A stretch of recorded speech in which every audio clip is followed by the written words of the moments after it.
Assalamualaikum warahmatullahi wabarakatuh. Ahi dan Uhti kelas 5 rahimakumullah. Alhamdulillah berjumpa lagi dengan Ustazah Hama dalam pembelajaran matematika. Kali ini kita akan masuk ke materi penjumlahan, pecahan, desimal. Materi ini ada di buku ESPS halaman 4. Sebelum kita mulai belajar, mari kita awali dengan membaca basmalah bersama-sama. Bismillahirrahmanirrahim. Baik, ada yang sudah tahu apa itu pecahan desimal? Ya, pecahan desimal adalah pecahan per sepuluhan, per seratusan, per seribuan, dan seterusnya. Ditulis dengan tanda koma. Ya, akan Ustazah beri kotak. Apa sih yang dimaksud dengan pecahan desimal? Adalah pecahan per sepuluhan, per seratusan, per seribuan, dan seterusnya. Ditulis dengan tanda koma. Nah, sekarang bagaimana langkah-langkah untuk melakukan penjumlahan pecahan desimal? Langkahnya ada dua. Satu, luruskan tanda koma. Yang kedua, luruskan angka berdasarkan nilai tempatnya. Kita langsung masuk ke contoh soal. Ustazah mengambil contoh di buku ESPS halaman 5. Contoh yang pertama, 0,37 ditambah 0,5 sama dengan. Oke, kita lebih mudah untuk menjawabnya dengan cara bersusun ke bawah, ya. Kita tulis dulu 0,37. Ingat langkahnya, luruskan tanda koma. Ditambah 0,5. Tanda komanya lurus ya. Koma lurus. Ya, kita lakukan penjumlahan. 7 langsung turun. 3 ditambah 5 sama dengan 8. Komanya kita tulis lagi di sini. Kemudian 0 tambah 0 sama dengan 0. Jadi hasilnya 0,37 ditambah 0,5 sama dengan 0,87. Baik, sekarang kita masuk contoh kedua. 0,15 ditambah 0,642 sama dengan. Oke, kita lakukan dengan penjumlahan bersusun ke bawah. 0,15 ditambah 0,642. Komanya luruskan dulu. 0,642 dijumlahkan. Di atasnya, di atas angka 2 tidak ada angka apapun, berarti dianggap 0 ya. 0 ditambah 2 sama dengan 2. 5 tambah 4 sama dengan 9. 1 ditambah 6 sama dengan 7. Kemudian tanda komanya kita tulis, sudah lurus ya. Dan 0 ditambah 0 sama dengan 0. Jadi 0,15 ditambah 0,642 sama dengan 0,792. Selanjutnya kita akan masuk ke pembelajaran mengenai penjumlahan persen. Ya, persen itu disimbolkan dengan tanda seperti ini ya. Bagaimana cara menjumlahkan dalam bentuk persen? Langkahnya adalah sama seperti penjumlahan bilangan bulat. Misalnya 25 ditambah 10 sama dengan 35. 5 ditambah 0, 5. 2 ditambah 1 sama dengan 3. Lebih mudah dengan cara bersusun ke bawah. Kita langsung masuk ke contoh soal. Yang pertama, 21% ditambah 18% sama dengan. Kita bisa melakukan penjumlahan dengan cara bersusun ke bawah. 21 ditambah 18. 1 ditambah 8 sama dengan 9. 21 ditambah 1 sama dengan 3. Jadi 21% ditambah 18% sama dengan 39. Jangan lupa tanda persennya harus ditulis. Gitu. Ya, kita masuk ke contoh kedua. 36% ditambah 49% sama dengan, ya kita tulis saja bilangannya, 36 ditambah 49. Yuk, 6 ditambah 9 sama dengan 15. Yang ditulis angka 5, angka satunya kita simpan di atas. Kemudian 1 ditambah 3 sama dengan 4, 4 ditambah 4 sama dengan 8. Jadi 36% ditambah 49% sama dengan 85%.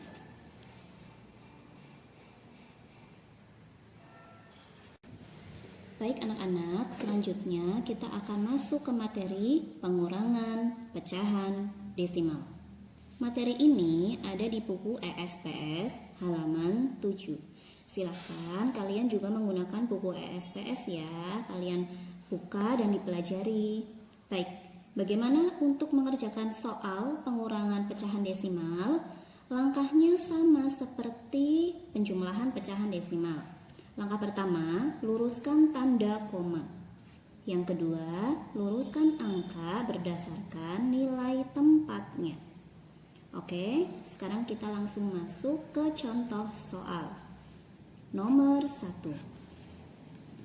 0,75 dikurangi 0,52 sama dengan, oke, kita bentuk ke dalam susun ke bawah. 0,75, ingat, luruskan tanda koma. Kita boleh menuliskan tanda komanya dulu, kemudian kita tulis 0,52.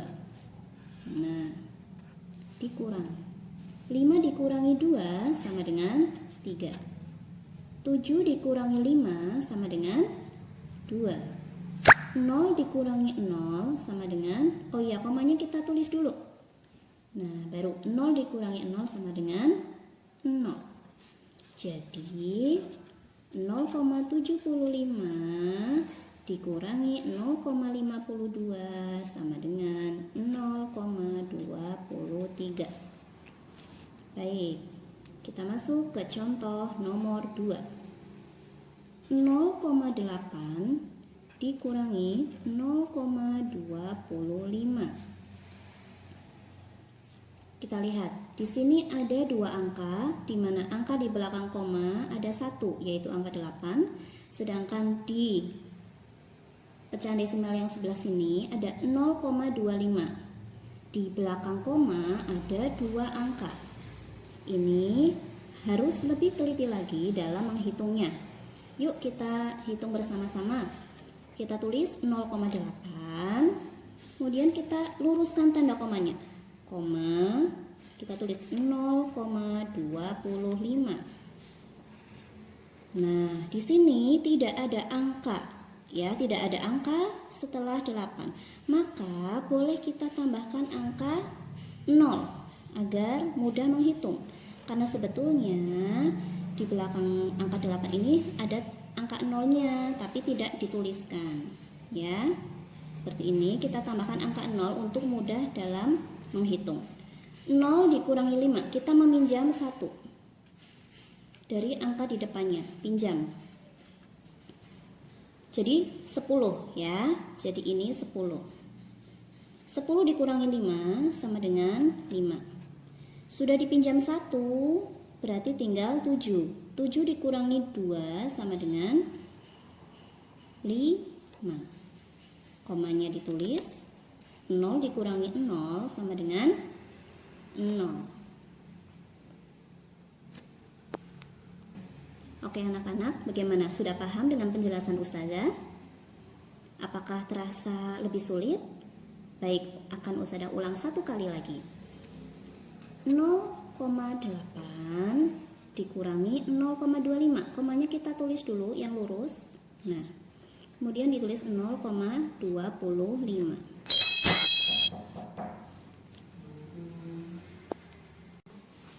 Baik, mari kita hitung untuk soal ini.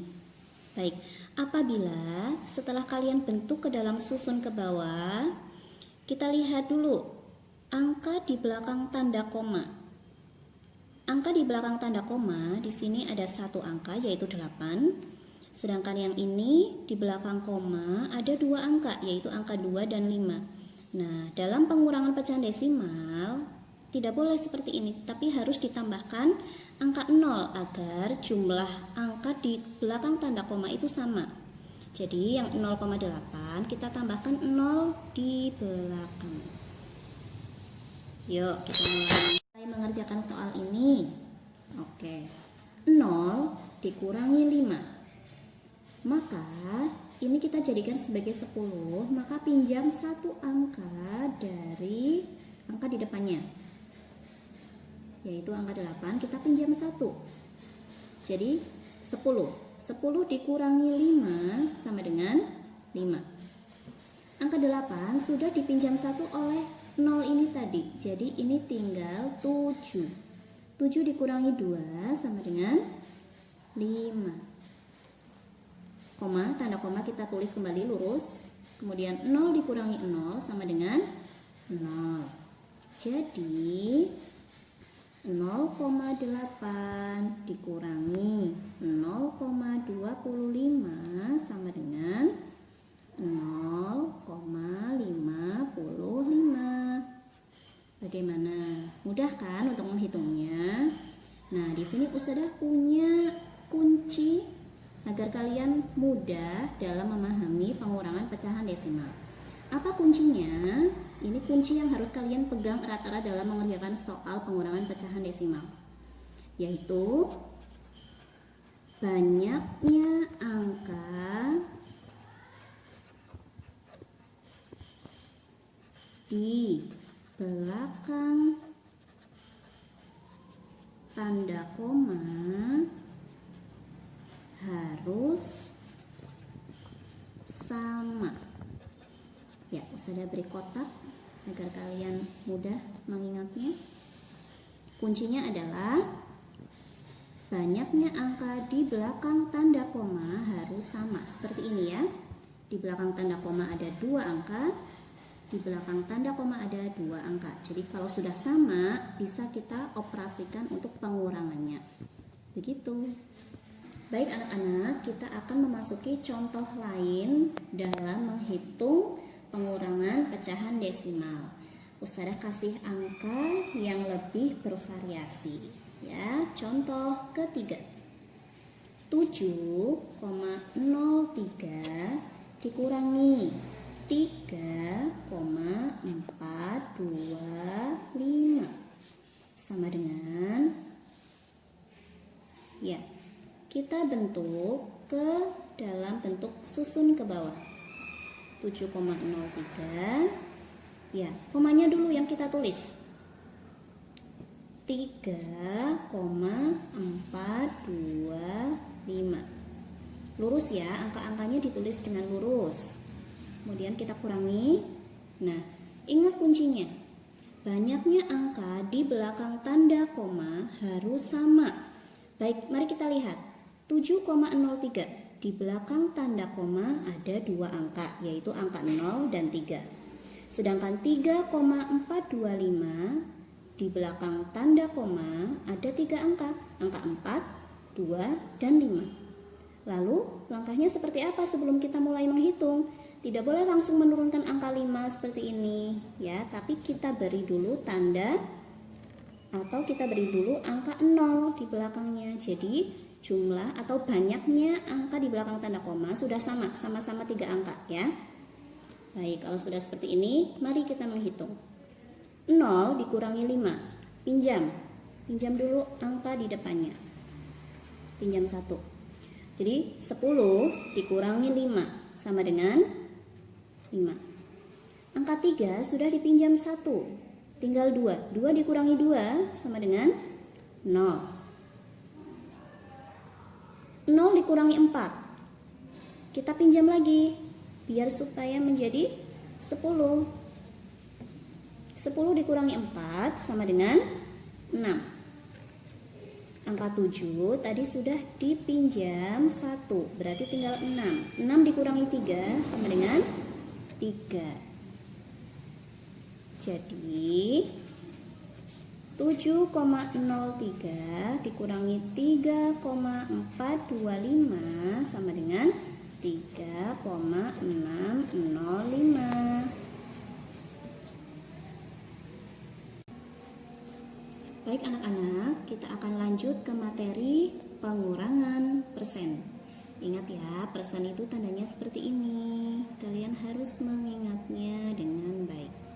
Oke, bagaimana langkah untuk melakukan operasi hitung dalam pengurangan persen? Caranya adalah sama seperti pengurangan bilangan bulat. Misal, 36 dikurangi 12 sama dengan, kita bisa melakukan perhitungannya dengan bersusun ke bawah. 36 dikurangi 12. 6 dikurangi 2 sama dengan 4. 3 dikurangi 1 sama dengan 2. Nah, kita masuk ke contoh soal. Sudah siap ya? Oke, Ustazah beri contoh. Yang pertama, 75% dikurangi 14% sama dengan, kita tulis dulu dalam bentuk susun ke bawah. 75 dikurangi 14. 5 kurangi 4 sama dengan 1. 7 dikurangi 1 sama dengan 6. 61. Jadi 75% dikurangi 14% sama dengan, kita tulis angka yang tadi kita hitung, 61%. Tanda persen jangan lupa dicantumkan. Baik, kita masuk ke contoh soal nomor 2. 82% dikurangi 17% sama dengan, mari kita tulis dalam bentuk bersusun ke bawah. 82 dikurangi 17. 2 dikurangi 7 tentu saja tidak bisa, berarti harus pinjam satu angka di depannya. Jadi angka 2-nya menjadi 12. 12 dikurangi 7 sama dengan 5. Ya, 12 dikurangi 7 sama dengan 5. 8 sudah dipinjam 1 tadi oleh 2, berarti tinggal 7. 7 dikurangi 1 sama dengan 6. Jadi 82% dikurangi 17% sama dengan 65%. Tidak lupa tanda atau tanda persennya ini harus ditulis. Demikian penjelasan mengenai pengurangan persen. Oke anak-anak, alhamdulillah tadi Ustazah sudah menjelaskan tentang penjumlahan pecahan desimal, penjumlahan persen, pengurangan pecahan desimal, dan pengurangan persen. Sekarang saatnya kalian mengerjakan tugas yang Ustazah berikan. Ya, ada 10 nomor, 3 nomor penjumlahan pecahan desimal, 2 nomor penjumlahan persen, 3 nomor pengurangan pecahan desimal, dan 2 nomor pengurangan persen. Kerjakan dengan menuliskan langkahnya di buku tulis kalian. Tulisannya yang jelas, yang rapi agar Ustazah mudah untuk mengkoreksi. Kemudian gunakan bentuk susun ke bawah agar kalian lebih mudah untuk menghitungnya. Semangat ya. Apabila kalian menemukan kesulitan, boleh bertanya kepada ustazah via telepon atau video call atau kirim voice note lewat chat WA juga boleh. Baik, semoga kalian bisa mengerjakan dengan baik, mengerjakan dengan lancar. Ustazah tunggu ya jawaban kalian. Terima kasih. Wassalamualaikum warahmatullahi wabarakatuh.